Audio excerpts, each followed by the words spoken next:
Hello everyone, this is Teacher Rika once again, and today we're going to have another day of learning on primary, secondary, and tertiary sources.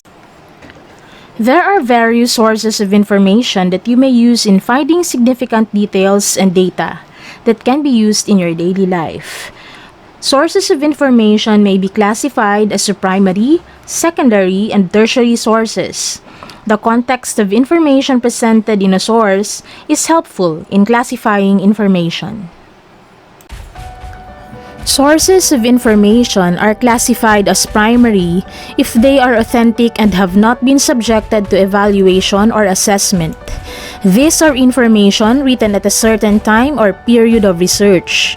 Definition of primary sources varies depending on the contexts or disciplines.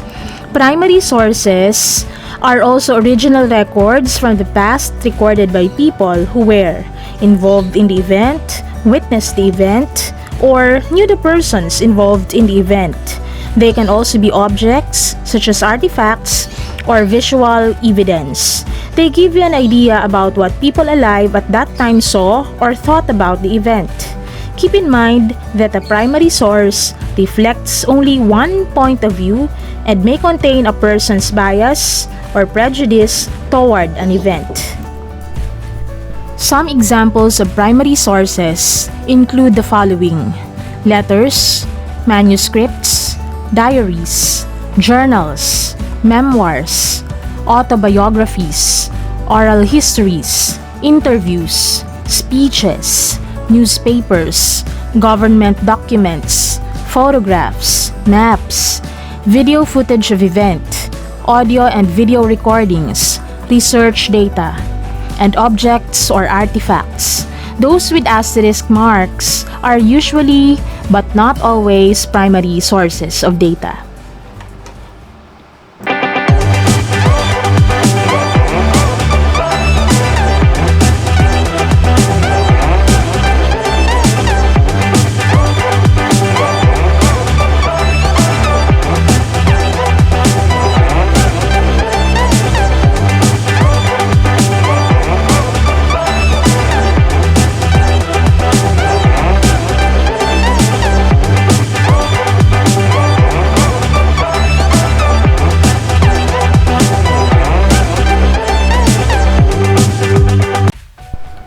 Secondary sources, meanwhile, provide information, discussion, and/or interpretation of the evidence. These are usually evaluations of primary sources. These are also information written by authors who did not personally witness the event or action. Definition of secondary sources vary depending on the contexts and/or disciplines. Secondary sources are also made at a later time. They include written information by historians or others after an event has taken place. Although secondary sources can be useful and reliable, they cannot reflect what people who lived at that time thought or felt about the event. But they can represent a more fair account of the event because they can include more than one point of view or may include information that was unavailable at the time of the event.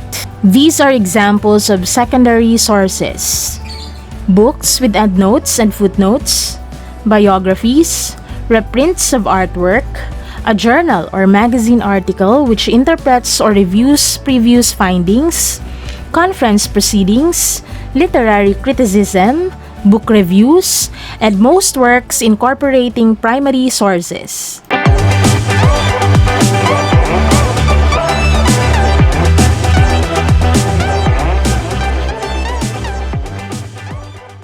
Tertiary sources, on the other hand, are easier to remember or identify because they only serve as collection of primary and secondary sources.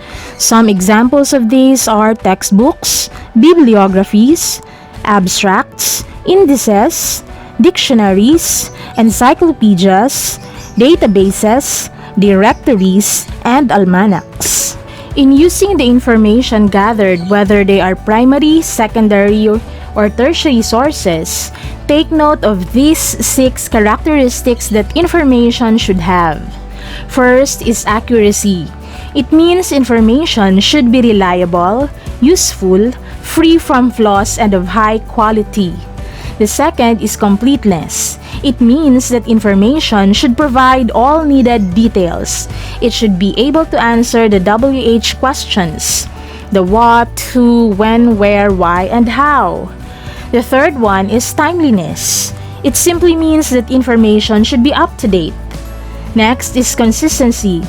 It only means that information should be consistent for it to be considered accurate and useful. The next one is relevant. It means information should suit the demand, needs, and interests of the readers. And lastly, uniqueness. It simply means that information should be distinct.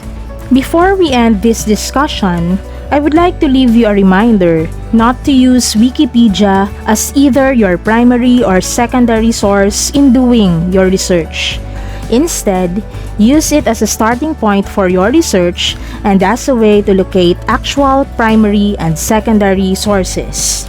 For example, if you take information about Mohandas Karamchand Gandhi using Wikipedia, you would see that there are a lot of words highlighted in blue.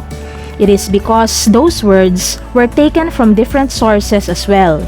All you just have to do is to scroll down and you will see the different references used to finish or come up with one article about Mohandas Karamchand Gandhi. This will be the same when you browse other information using Wikipedia. Thank you for listening. I hope you have learned something from me. Please do not forget to subscribe to my channel. Have a great day ahead.